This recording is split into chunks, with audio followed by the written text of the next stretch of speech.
there's been situations where I've gone to places and there's like a step or whatever, and people are like, oh, we'll just carry you. And you're like, one, I never give you permission to carry me.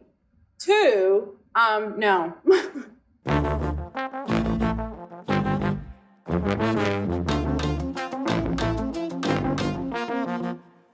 Hi, I'm Lynn Marie Rosenberg. Welcome to Famous Cast Words Quarantine Edition.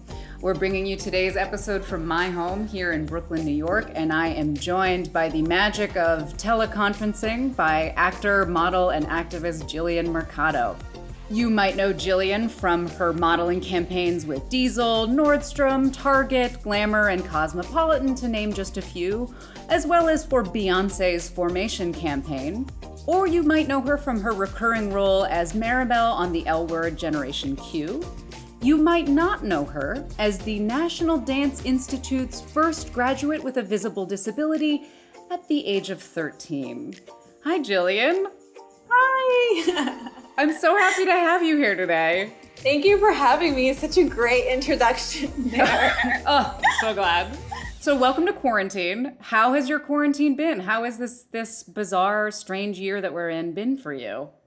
It's been a spectrum of emotions. Yes. It's been amazing as well horrifying. I've had an opportunity to reflect on myself and others that I, share my energy to, which has been growing. It's like growing. It's like growth within me.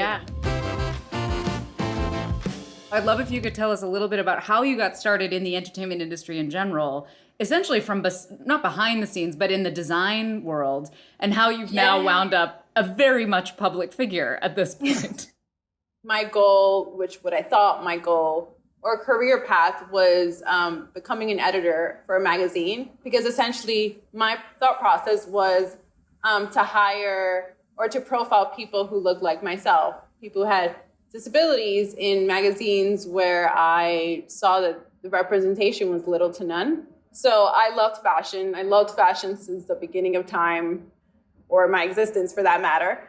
And I knew that was at least the umbrella that I wanted to be under. So I did, I went to college, I studied marketing, I went to a couple internships. I was at a industry party and had a great conversation with, at the time, the fashion director of Diesel. And he was doing a campaign, and I signed up for his casting call just for let's see what happens kind of situation. And I got it. And I was like, a whole new world. And that's where it all began. And that was my first modeling gig, and the immense love that I got from the public, and the messages I got from various groups of young people to older people saying I really never thought this was ever going to happen in my lifetime, to see somebody just who happens to have a disability on a campaign, but the campaign has nothing to do with this person's disability, was the first of its kind. And I was like, whoa, this is exactly the impact I wanted to do as an editor, but now I'm the person. This is kind of dope.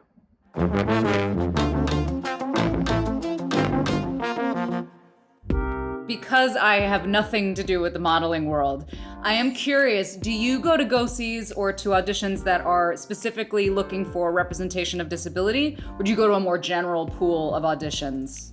It's both. I think that there's a lot of people who hire me because they know me, and either they want to check that box, which I hate saying that out loud, but if I'm able to be that first starter token person, then I'll be that first person. That's fine with me, as long as now to continue to do so.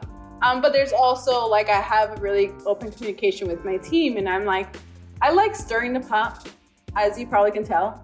And just throw me auditions, so then I show up and be like, hey, what's up? Yeah. Oh, I love that. Oh, it's not accessible? Oh. Look at that. Look at that. Now you missed on an opportunity to have me here. I think the periphery to being an actor and a model is travel, right? That you're traveling constantly. Man. And so you're dealing with issues of accessibility also, but you're also dealing with the health and well-being of your chair. Yeah. Can you talk a little bit about that? Every single time I board a plane, specifically, I always have to worry for the amount of time that I'm on this plane. And I'm going to get my legs back when I get out of my plane. And that is a constant fear. And for many times already, I want to say in my lifetime, probably more than 10 times, that my chair has been completely obliterated and broken. There's been situations where I've cried so hard because I'm like, I traveled for a job. Now I can't go to work because of this situation that you did. I didn't choose this. You did. You chose my destiny right now.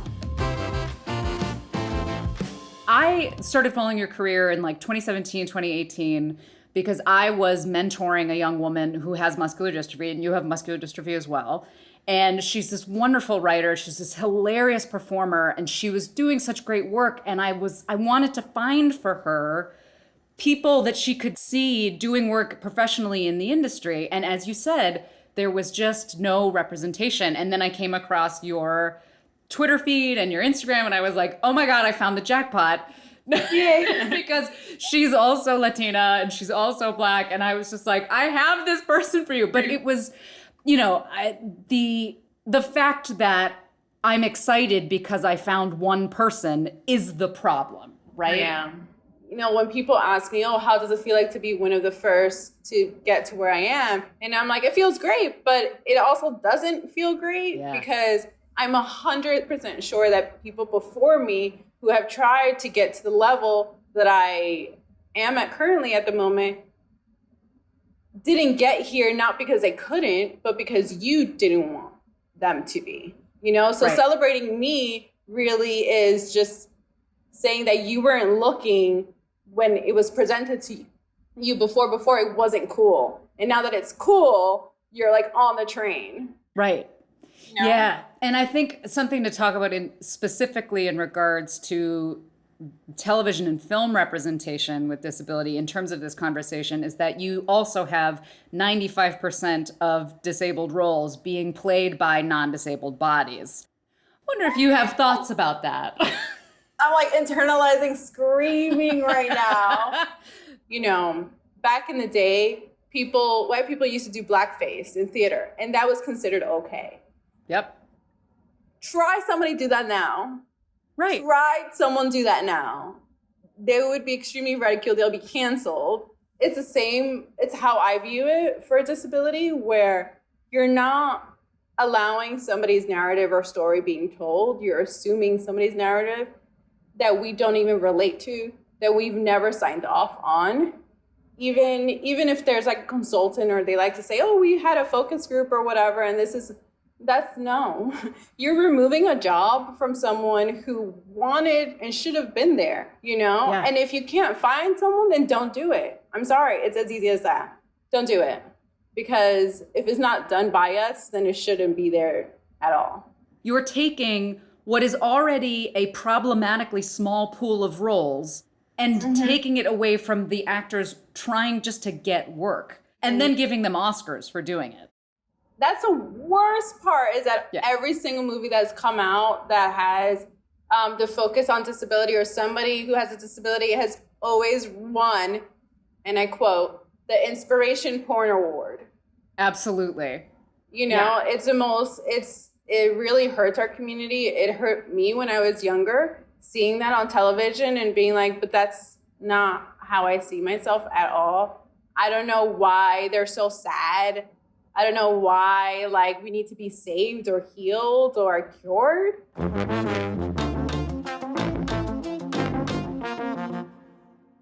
So now we're going to look at some breakdowns. As a reminder for anyone at home, breakdowns are the brief character descriptions used in the casting world.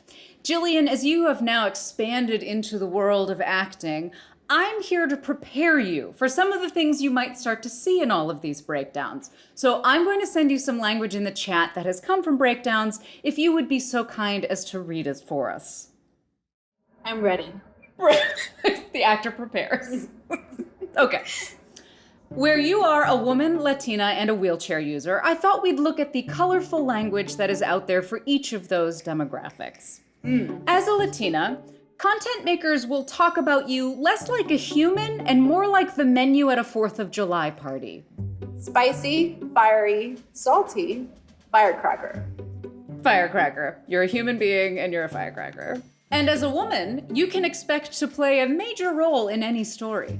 This character is essentially the inspiration for the male character, which, in a way, is more important. But speaking of inspiration, you'll be doing that a lot as a wheelchair user. Has to be carried by a wheelchair. She inspires the main character, because that is what disabled people are here to do, is inspire you over us. It's just like being a woman. Wow. In order to inspire, you may need to be a superhuman overachiever. A wheelchair user after an accident, we never see him less than happy at all times. He excels in everything he attempts. All times, just joy, nonstop. That's what wheelchair users do. Though often, the language used to describe your mobility device seems a little immobile. Wheelchair bound, confined to a wheelchair, stuck in a wheelchair. Wheelchair dependent, wheelchair ridden, because that is all that we are. Stuck and glued to our chairs. Wheelchair ridden to me sounds like you're infested with small wheelchairs. It doesn't even make sense. Content makers tend to be confused about what wheelchairs have to do with personality. She sits in a wheelchair, but she is fierce and fearless. But then they're also confused on who's even appropriate for the role. We encourage actors with physical disabilities to apply, but not limited to. We were so close. Bitch, what? Just period. Just put the period after apply. That's it. I know you would have solved the problem. Just put, or say we are only interested in seeing actors with physical disabilities. 100%. Yeah, the encourage is weird too. Yeah, because it feels a little paternalistic of like, go ahead, audition. I'm allowing you to. Bitch, get out. You're allowing me.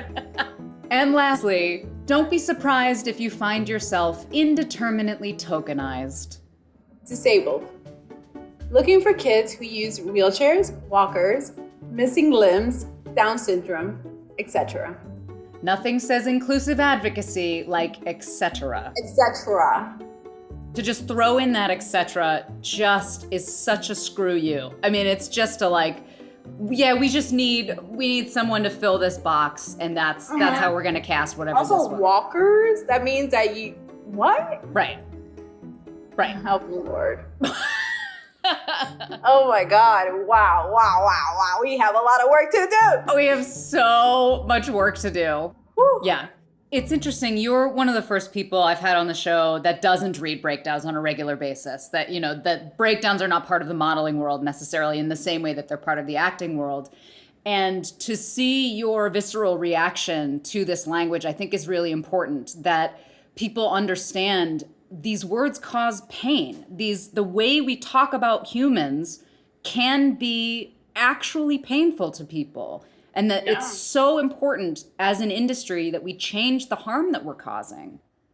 Because honestly, looking at these and like, let's say I am like a young adult who, you know, doesn't have a lot of life experience or whatnot, or just entering that world of adulthood, looking at this, I mean, having, you know, studied and done the classes and, you know, whatever have you to be an actor, and looking at this and I'm like, this is depressing. Yeah. This is not who I don't fit any of these. Yeah. She sits in a wheelchair. I sit in a wheelchair, but is fearless and fierce. Like, what about if I'm not? What about if I'm just like regular, basic Jill, just, you know, trying to survive out here and, you know, see. So it hurts. And then, you know, that comes with like your mental health and just being like, wow, if this is bad behind the scenes, I'm terrified to actually get a position and be around people in front of the scenes, you know? Yes. Like, how am I going to be treated if I do get the part? And will I feel good about getting this part? I'd love to talk about the positive side of representation, specifically the character that you play on L Word, Generation Q, Maribel. You know, Maribel is a sister, a daughter, an immigration attorney who just happens to have a disability. Yeah. And that's it. Yeah. You know, like that's my character, you know? It wasn't part of the character, so what was the point of talking about it, you know?